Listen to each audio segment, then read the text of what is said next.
Shalom, Shalom. bienvenidos a Revelación. En esta serie, Identidad de Hijos, vamos a hablar sobre la clase número 3 y el tema es la función del hombre en el Edén. Amén. Muy bien, vamos a leer en Génesis, capítulo 2, versículo 8, que dice: Yahweh Elohim plantó un huerto en Edén, en el oriente, y puso allí al hombre que había formado. En el versículo 15 dice: Yahweh Elohim tomó al hombre y lo colocó en el huerto de Edén para que lo cultivara y lo atendiera. Así es. Entonces vemos que el huerto del Edén era un espacio que estaba apartado, ¿no es cierto?, para el hombre y la mujer, y que era un lugar de encuentro entre el Señor, entre Elohim y el hombre. Acá está muy claro y vamos a analizar en estas clases qué está diciendo el Padre cuando explica que Jehová o Yahweh Elohim plantó un huerto en el Edén. ¿Qué sería la palabra plantó? ¿De dónde viene esta raíz? Claro, viene de la raíz natá en hebreo, que significa afirmar, hincar, labrar, plantar, sembrar. Es decir, que Elohim mismo fue el que plantó el huerto, sembró, fue el que cultivó el jardín del Edén, y allí es donde puso al hombre. Es decir, que Jehová tenía esa función como de un jardinero, ¿sí? Y allí es donde coloca al hombre en ese lugar para que el hombre a su vez imitara la función del Padre como aquel que cuida y guarda el huerto. Así es. Entonces, qué interesante. Y vemos acá que el huerto estaba en el oriente, desde donde sale el sol. Y dice también la palabra y lo puso allí, y lo puso al hombre que había creado, que lo había creado de la tierra, o sea, del mismo polvo. Y esa palabra lo puso allí viene de la raíz sum o de la raíz sim, que significa guardar, poner, presencia.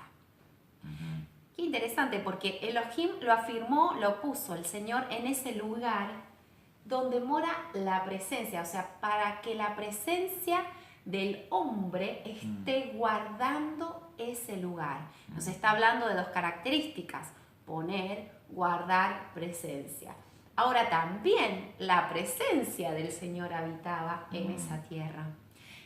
Y esto estaría relacionado a la segunda parte del versículo donde dice que lo plantó al hombre, ¿no es cierto? Plantó un huerto en el oriente, lo puso allí al hombre que lo había formado y está asociado al concepto del Edén. Muchos decimos el huerto, el jardín, pero ¿por qué se lo llama así? Claro, Edén significa placer, deleite, delicadeza, ¿sí? Allí, en ese lugar, el Señor plantó un huerto, es decir, el Gan Edén, dentro del Edén, que era un huerto, un jardín o un paraíso.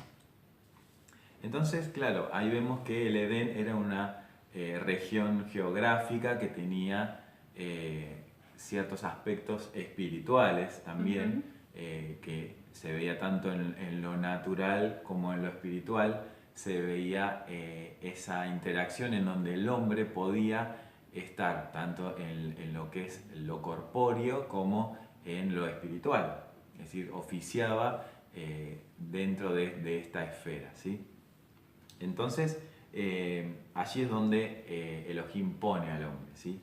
Lo establece para que en ese lugar pudiera ser moldeado, trabajado él mismo, el hombre, como cultivado para llegar a ser a la imagen misma de Elohim, para llegar a la plenitud de su propósito. Y justamente si hablamos de que había un propósito para todas las cosas, ¿cuál era la función que tenía el hombre? Cuando hablamos del hombre hablamos de Adán y Java, ¿no? De Adán y Eva, claro, dentro del huerto. ¿Cuál era la función? En la clase anterior habíamos visto que la función era la multiplicación y el gobierno. Pero acá en este versículo nos está hablando de cultivar y atender el huerto. Entonces vamos a hablar qué características, qué función o qué pautas les puso el Señor al hombre en este huerto, en este lugar especial creado para ellos. Claro, ahí es cuando el Señor lo puso al hombre para que lo cultivara y lo atendiera. Entonces vamos a ver un poco lo que significan estas palabras. Exacto. En el original. Vamos a ir al hebreo. La palabra cultivar o labrar viene de la palabra o raíz abad, que significa, entre muchos conceptos, adorar, culto, honrar, ministrar, servir, así como trabajar, ¿sí? Y cultivar. O sea que son muchos conceptos que abarca esta palabra abad. Labrar, cultivar. Exacto. Y también encontramos la palabra guardar. ¿Sí? Viene de la raíz llamar y significa, entre otros conceptos, guardar, proteger, cuidar, atesorar, centinela, custodia, guardián, observar, pastor, preservar, velar, vigilante, entre muchos otros, ¿no? Qué interesante, ¿no? Este término de guardar. Exacto. ¿No? También. Si pudiéramos tomar esta palabra y llevarla a otros textos de la Escritura, podríamos ver claramente que el Señor nos insta también en Proverbios 4:23 y nos dice: guarda tu corazón porque de él mana la vida.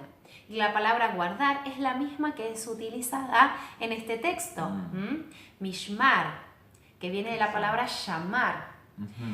Entonces nos está diciendo que guardemos, que preservemos, que seamos vigilantes, que custodiemos.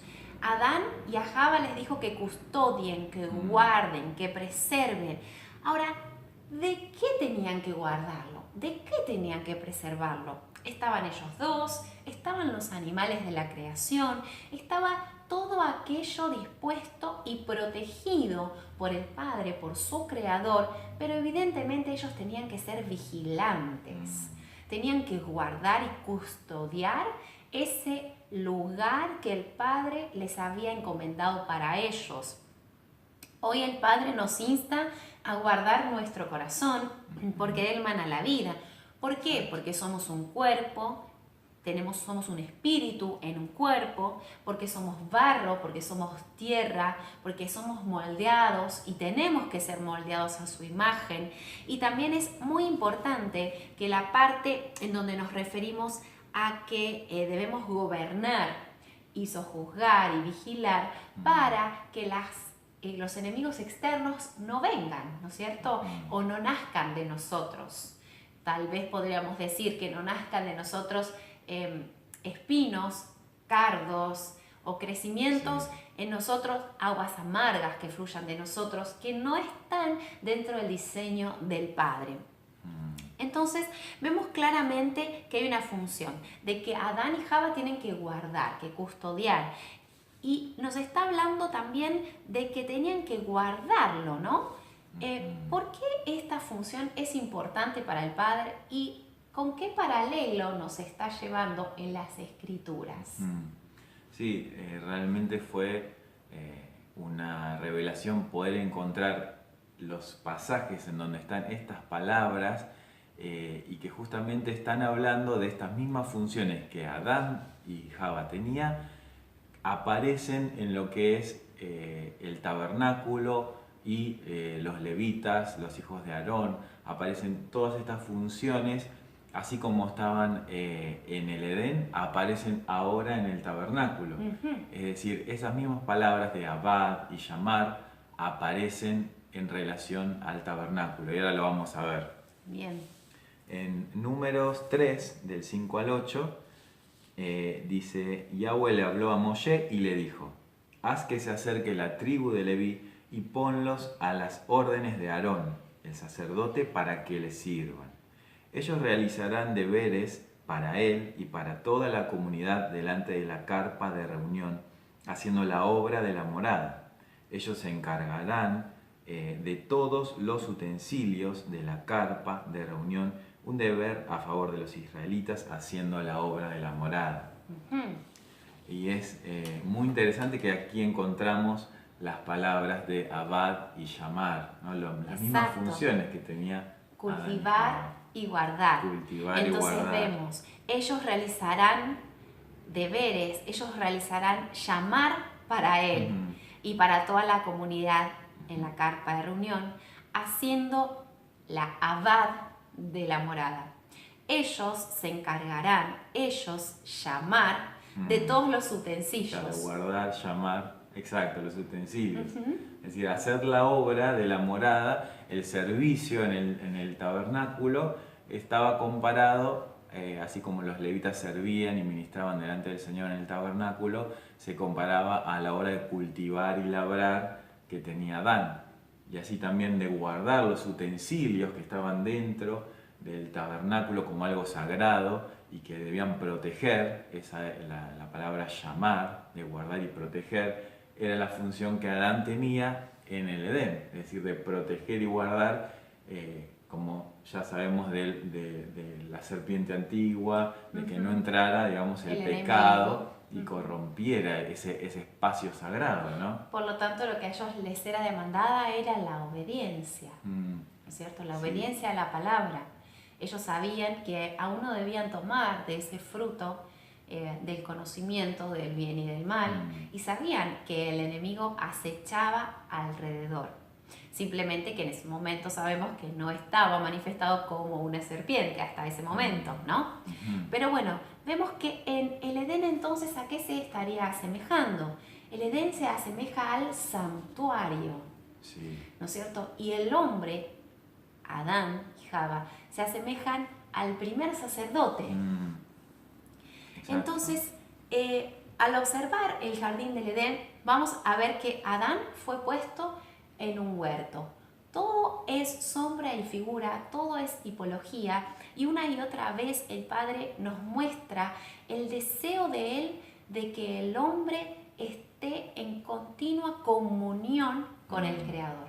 Porque dice la palabra que el Eterno se movía y caminaba en el huerto, por lo tanto Adán y Java podían dialogar con Él en ese lugar especial, en esa morada, en esa región sagrada, ¿no? ¿Podrías explicarnos entonces a qué se estaría comparando el Edén al tabernáculo y por qué entonces sucede todo esto, de que el Señor continuamente estaba deseoso de tener comunión con su creación? Claro, el Eterno puso a Adán en figura del ser humano como ese sacerdote que servía para estar entre el Creador y la creación.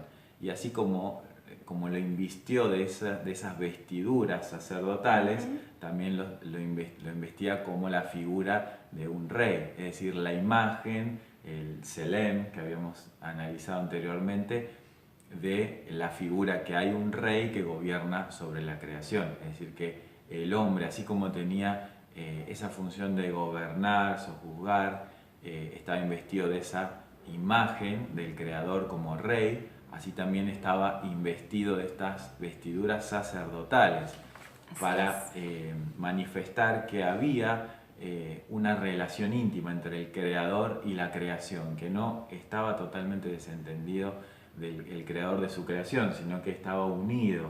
Justamente la función del hombre era de unir al Creador con la creación a través de esas vestiduras sacerdotales. O sea que Adán fue el primer sacerdote, como lo podemos observar aquí.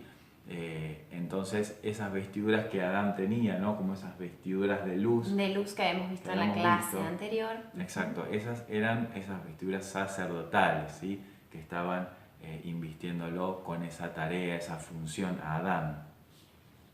Entonces vemos que ahí se ve como el santuario al Edén, y Adán es el primer sacerdote, así como se puede comparar el tabernáculo en donde estaba Aarón y sus hijos ministrando, los levitas sirviendo, como la figura de lo que estaba en el cielo, del Edén, donde Adán estaba ministrando, ¿no? Delante del Eterno.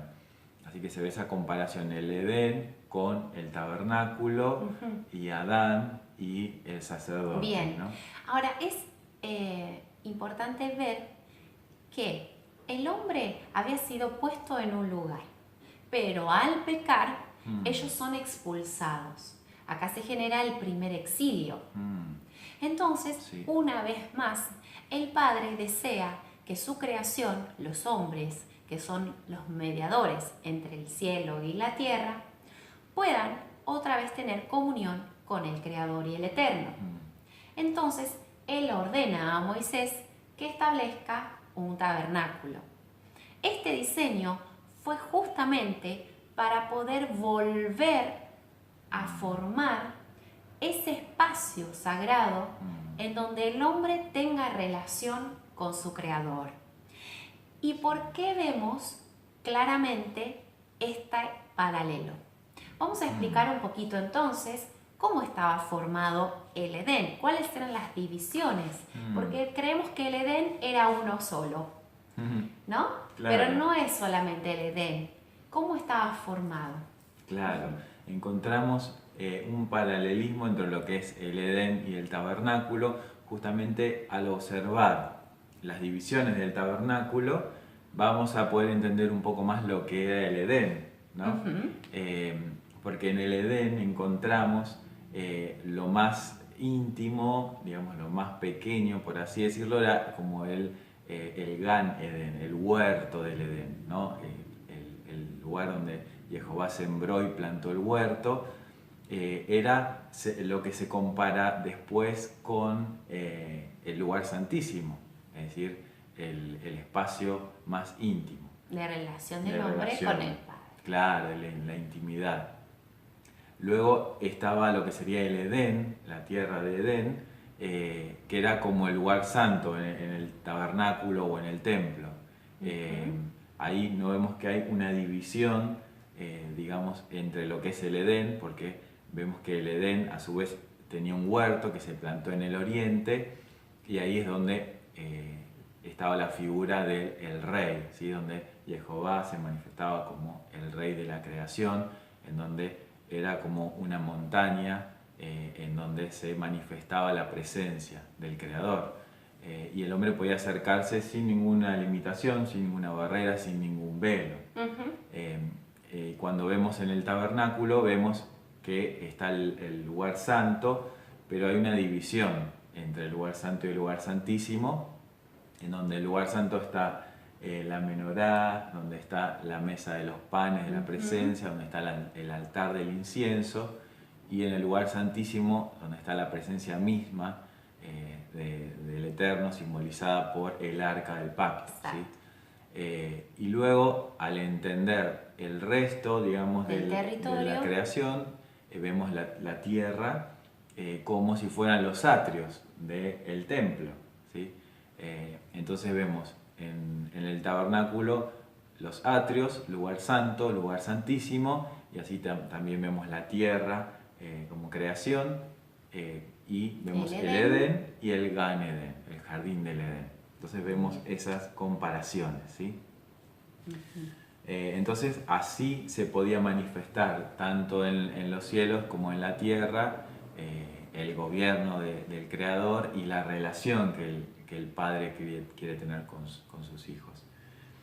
Entonces vemos lo que son los atrios, ¿no?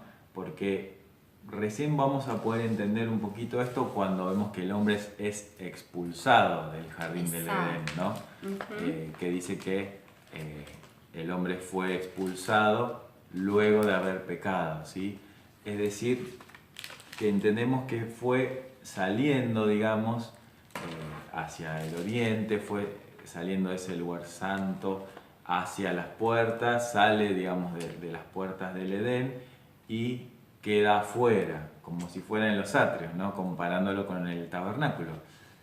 Por eso justamente vemos que tuvo que ser sacrificado un animalito. Recordemos que en los atrios estaba el altar de los sacrificios y el lavacro, ¿no? Claro. Entonces vemos la figura del altar en los atrios fuera del Edén, cuando tuvo que ser sacrificado esos animalitos para cubrirlo de pieles a Adán, ¿no? Muy bien. Entonces vemos que el hombre, al pecar, es quitado o es expulsado del Edén. Cuando es expulsado del Edén, lo primero que hablan las Escrituras es que ellos, al haber estado revestidos como seres de luz, ellos se encontraron desnudos, ¿no es cierto? Entonces, dice la palabra que el Señor hizo y formó para ellos túnicas de piel. Esta palabra viene en hebreo túnicas, es kutonet. Kutonet lo vamos a encontrar en otros pasajes de la Escritura. Pero antes de eso quiero que podamos leer un versículo que nos explica claramente el concepto del hombre. En Salmos 5:4 vamos a encontrar un versículo que nos dice: Tú no eres un Dios que complazca en lo malo. A tu lado no tiene cabida los malvados. No hay lugar en tu presencia para los altivos. Aborreces a los malhechores, destruyes a los mentirosos y aborreces a los tramposos y asesinos. Acá nos está hablando de la expulsión. ¿Por qué el Padre, siendo Kadosh, santo, santo, santo, en su lugar sagrado no puede habitar el pecado? Por eso el hombre fue expulsado. Al ser expulsado, en ellos se encuentra un estado de deshonra. Pero el amor del Padre es mucho más grande, porque la función del hombre era de ser un sacerdote y gobernar sobre la tierra. Por lo tanto, la función de poner sobre ellos esta vestidura de animales, este kutonet, nos está hablando de vestiduras sacerdotales en la esfera terrenal. Este mismo paralelo lo podemos observar en la humillación de Yeshua, que como cordero fue llevado al matadero. Él muere por nosotros y Él pasa a ser nuestra cobertura. Nosotros nos abrigamos debajo de sus alas. Él es el que nos acompaña, el que cubre nuestras transgresiones, el que cubre nuestras iniquidades, y que por su sangre y por su amor somos lavados, somos liberados de nuestras iniquidades. Y por Él podemos otra vez volver a entrar a su morada, a tener relación con Él, ¿no? Amén. Sí. Es tremendo la obra, ¿no?, de Yeshua, porque vemos que cuando, digamos, ya empieza el ministerio de Yeshua mismo, Juan, el inmersor, está hablando, diciendo: arrepentíos porque el reino de los cielos se ha acercado, y está invitando otra vez a Israel a que vuelvan, se acerquen al tabernáculo. Recordemos que el tabernáculo en el desierto estaban las 12 tribus alrededor del tabernáculo, luego más cerca estaban los levitas cubriendo el tabernáculo por fuera, estaban las tiendas de los hijos de Leví, y luego dentro del tabernáculo estaban los atrios ministrando los levitas, ayudando a los sacerdotes. La alabanza. Claro, que representaría la alabanza, y estaban continuamente ofreciendo sacrificios. Luego estaba el lugar santo, donde solo los sacerdotes podían entrar, y cuando entraban oficiaban delante del Eterno, y luego el sumo sacerdote una vez al año podía entrar al lugar santísimo, el día de Yom Kippur, ¿no?, el día de la expiación. Entonces, cuando comienza Yeshua el ministerio, es como si se abren las puertas de los atrios para decir: acérquense, hagan obras de arrepentimiento, como ofrezcan sus vidas en el altar en arrepentimiento, lávense en estas aguas de purificación, porque ya está cerca la puerta para entrar. Exacto. Y Otra un vez. punto interesante es que Juan, el inmersor, Juan, lo que se llama Juan el Bautista, él también, la característica que ser este profeta que estaba vestido justamente con pieles, Con pieles. ¿no? Dando a entender la antesala. lo que preparaba el camino a lo que vendría. Y que era justamente a Yeshua, el segundo Adán, el que iba a cumplir la función del hombre que no pudo sostener y vivir una vida en santidad, lejos del pecado, sino que Yeshua es el tipifica como el Cordero que quita el pecado del mundo, y Él pasa luego de resucitar a ser nuestro sumo sacerdote, ¿no es cierto? Entonces, qué interesante acá. Estamos viendo un punto importante, porque estamos hablando de cobertura, estamos hablando de que el Padre nos reviste otra vez con vestiduras sacerdotales luego de que Él resucita. Pero ¿qué sucede en el momento donde Yeshua muere? Él muere como cordero, Él muere como hombre, ¿sí? Él muere para que justamente podamos resucitar en Él y volvamos a restablecer la función que tenía Adán en el Edén. ¿Qué sucedió en ese momento? Claro, dicen las Escrituras que cuando Yeshua murió, el velo del templo fue rasgado, ¿sí? Recordemos por un momento lo que pasó cuando Adán fue expulsado del Edén. Dice que había un lugar como una puerta en donde estaban los dos querubines con una espada de fuego, un filo digamos, de fuego en el medio para que el hombre no pudiera volver a entrar por esa puerta y en ese estado de pecado comer del árbol de la vida. Es como si el hombre estaba resguardado justamente para no estar en pecado eternamente al comer del árbol de la vida y ser separado por la eternidad del Creador. Entonces vemos que en ese lugar estaba esa puerta, como si fuera la puerta justamente del lugar santo. Entonces dicen los estudiosos justamente cuál fue el velo que fue rasgado, ¿no? Al morir del templo, Yeshua. cuando Yeshua murió. Porque muchas veces se piensa, bueno, podría ser el velo del lugar santísimo, podría ser el velo del lugar santo. ¿Cuál fue realmente, ¿no? ese velo que fue rasgado? Bueno, dicen los estudiosos que fue el velo del acceso al lugar santo, justamente porque se podía ver que fue rasgado el velo y todo el pueblo podía observar eso desde un lugar alto. En cambio, el lugar santísimo no se podía ver a simple vista. Entonces, cuando es rasgado ese velo, entonces tiene una simbología tremenda, ¿no? En lo que es el sacerdocio, justamente. ¿Por qué? ¿Todos podían entrar a ese lugar santo en Israel? No. En ese lugar santo solo los hijos de Aarón podían entrar. Es decir, se podía ministrar, pero estaba solo reservado por la ley a los hijos de Aarón. Los que tenían la misma sangre del sumo sacerdote. ¿Sí? Esto es un paralelo tremendo para nosotros hoy en día.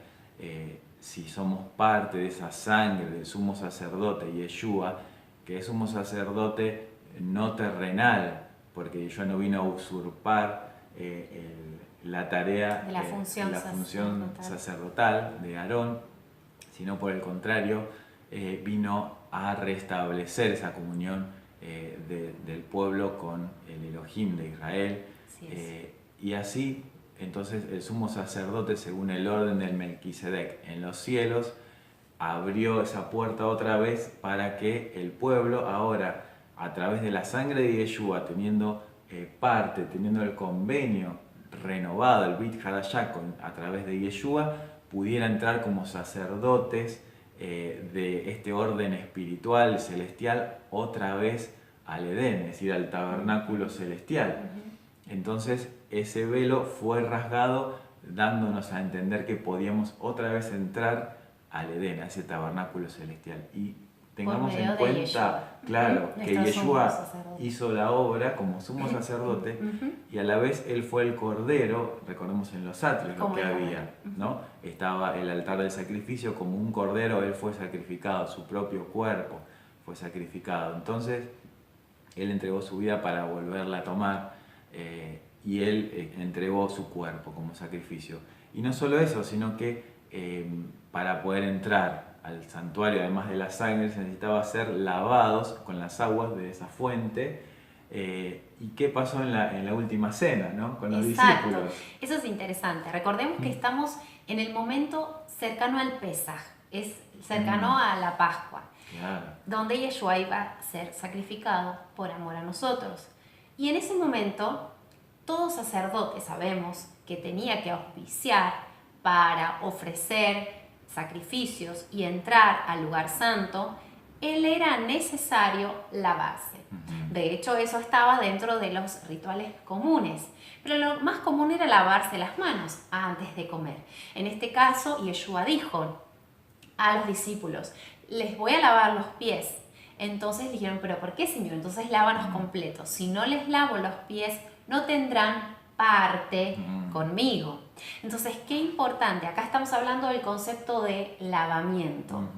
Y justamente es el lavamiento previo a poder entrar al lugar santo. Claro. Entonces, Yeshua estaba preparando a sus discípulos como figura de sacerdotes celestiales para poder acceder al lugar santo.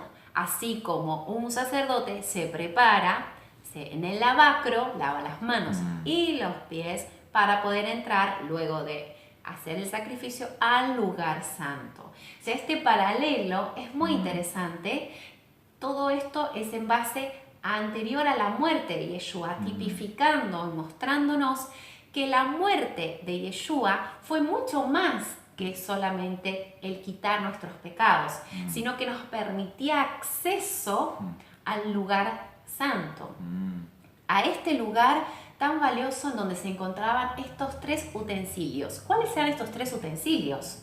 ¿No? Por los cuales era necesario que el sacerdote auspiciara allí adentro.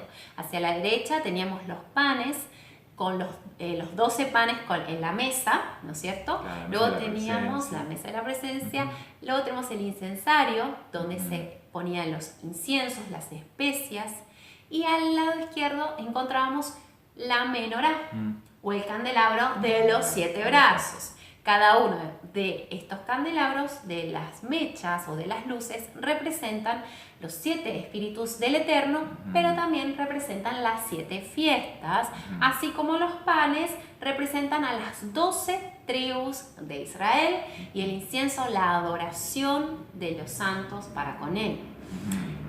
Esto es lo que Yeshua vino a hacer, romper y rasgar el velo que a nosotros nos impedía para acceder a este lugar de santidad, este lugar santo, volver a entrar otra vez al Edén.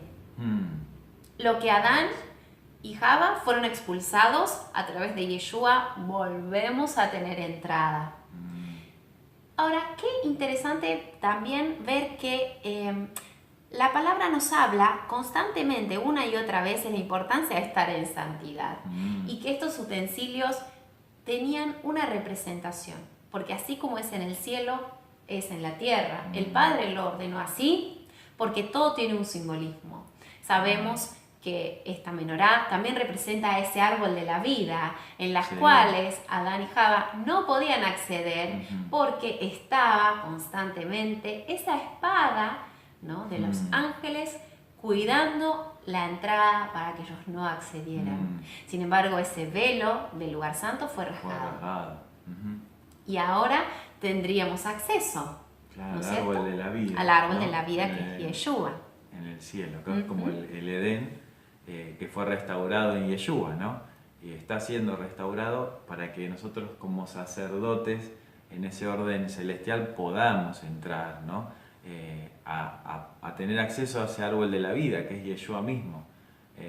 Así por eso encontramos varios pasajes que Yeshua dice: yo soy la luz del mundo, como la menorá misma era lo que iluminaba todo el santuario, ¿no? Y así también encontramos la mesa de los panes, como en el cielo, así también en la tierra, ¿no? Así como el alimento en los cielos, donde Jehová es el que planta el huerto y da de comer, así también en la tierra comemos, ¿no?, del pan, que es a través de Israel podemos comer. Es decir, comemos por el pacto que Jehová hizo con Israel, nosotros siendo parte de Israel, de esas 12 tribus que están figuradas en los 12 panes de la mesa de la presencia, allí podemos ser alimentados, ¿no? por el Padre, ¿no? Pan Y comer partido. de Él. Y así también el altar del incienso, ¿no? Es como así, hay adoración en el cielo, constantemente así también en la tierra hay adoración. El incienso se levanta, ¿no? A través del tabernáculo en el centro de Israel, en el centro de nuestro corazón, en el centro del pueblo, se levanta adoración genuina, ¿no? Adorar al Padre en espíritu y en verdad, ¿no? A través de Yeshua. Es cierto. Sin embargo, esto a muchos todavía les está velado. ¿Por qué decimos que les está velado? Los sacerdotes podían entrar, inclusive los levitas, al lugar santo en el momento de transportar los utensilios cuando tenían que cambiarse hacia otro territorio. Esto lo vemos porque la función de los coatitas era justamente de tomar estos utensilios y llevarlos hacia otros lugares.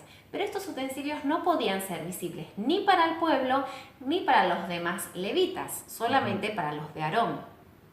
Por lo tanto, la función de Aarón y sus hijos era cubrirlos con un velo. Por lo tanto, cada elemento no era visto por los demás.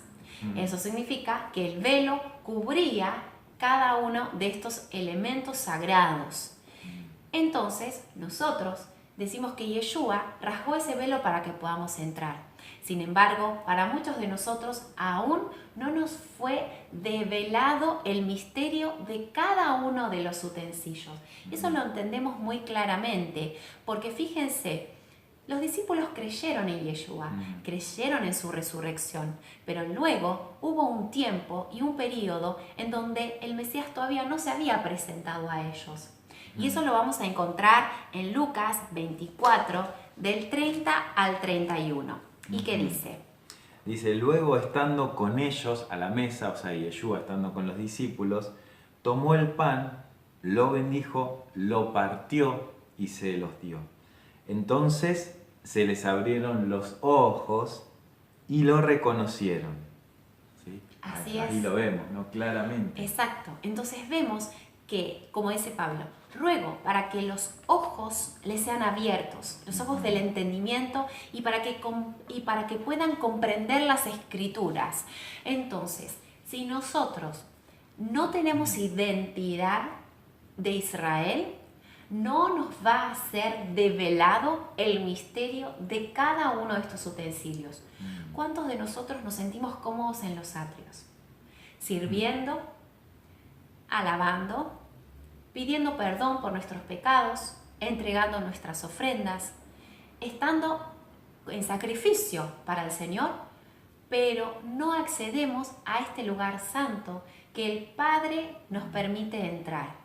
¿Por qué no entramos? Porque hay algo que muchas veces la gente, al verlo, su pueblo, sus hijos, se enfrenta y no quieren pasar por esa puerta. ¿Por qué no quieren pasar por esa puerta?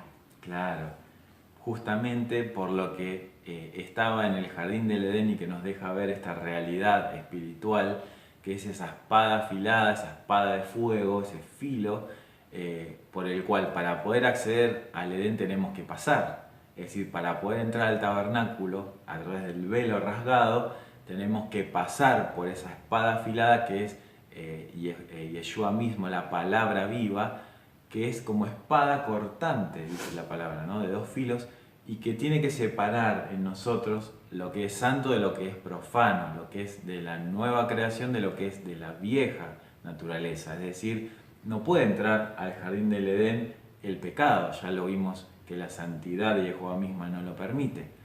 Entonces tiene que quedar afuera. ¿Y cuántas veces nosotros decimos y evaluamos, bueno, pero esto no lo puedo dejar, esto yo ya fui enseñado así, esto, y dejamos que incluso el sistema babilónico por el cual veníamos siendo enseñados nos haga retenernos en ese lugar, en la puerta, y quedarnos ahí, en los atrios, entre los atrios y el lugar santo, y decir, bueno, no puedo entrar porque tendría que deshacerme de todo y permitirme ser traspasado por la espada.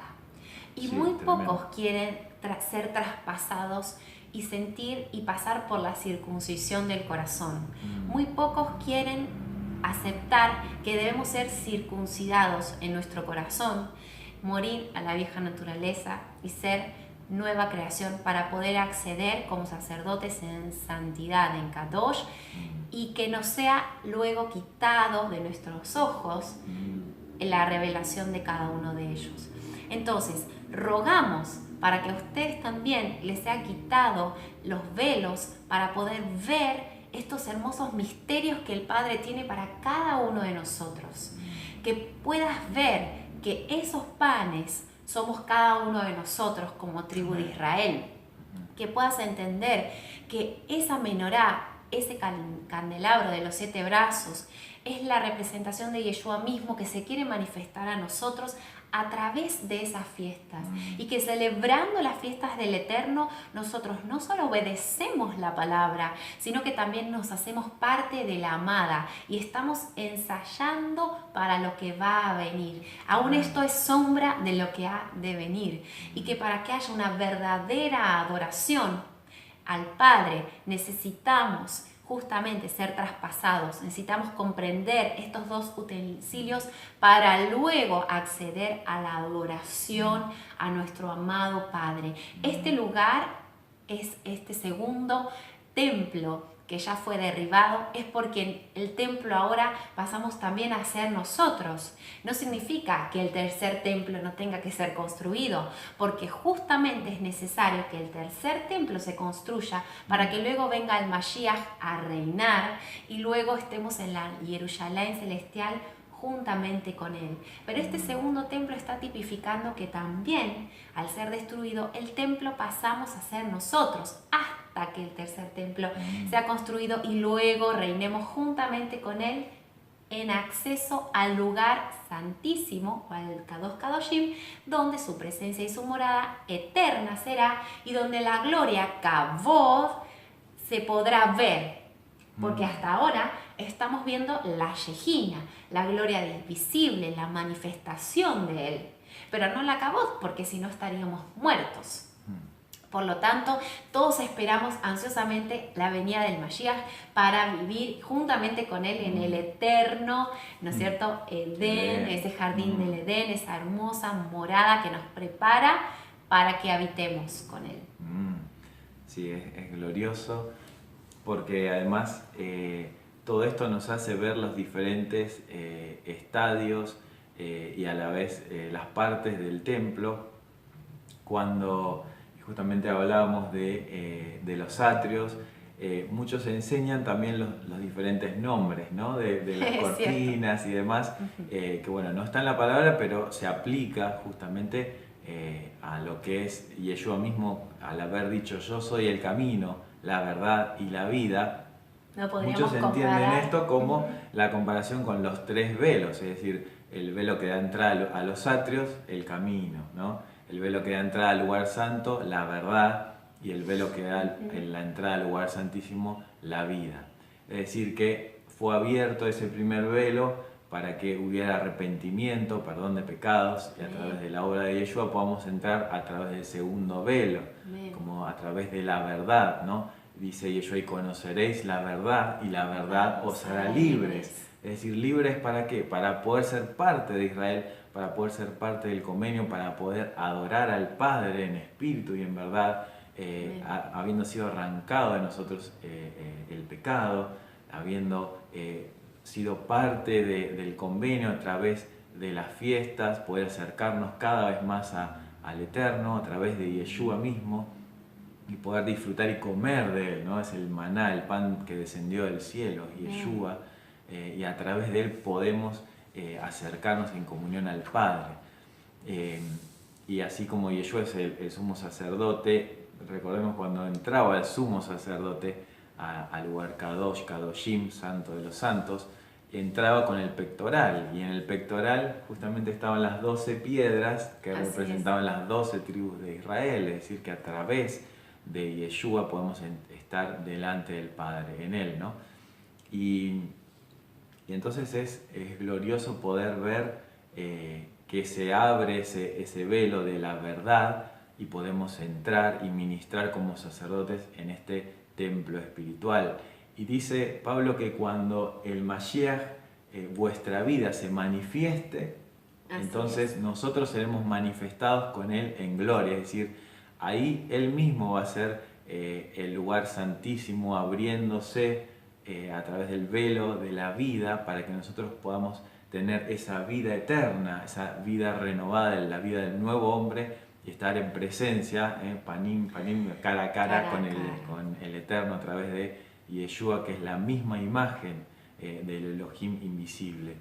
Entonces es glorioso poder ver de esta forma el Edén restaurado a través de Yeshua y nosotros poder entrar nuevamente a ese santuario como había representado incluso David mismo con el tabernáculo de David, en donde podían entrar los sacerdotes y estaba el arca en medio y nadie moría, ¿no?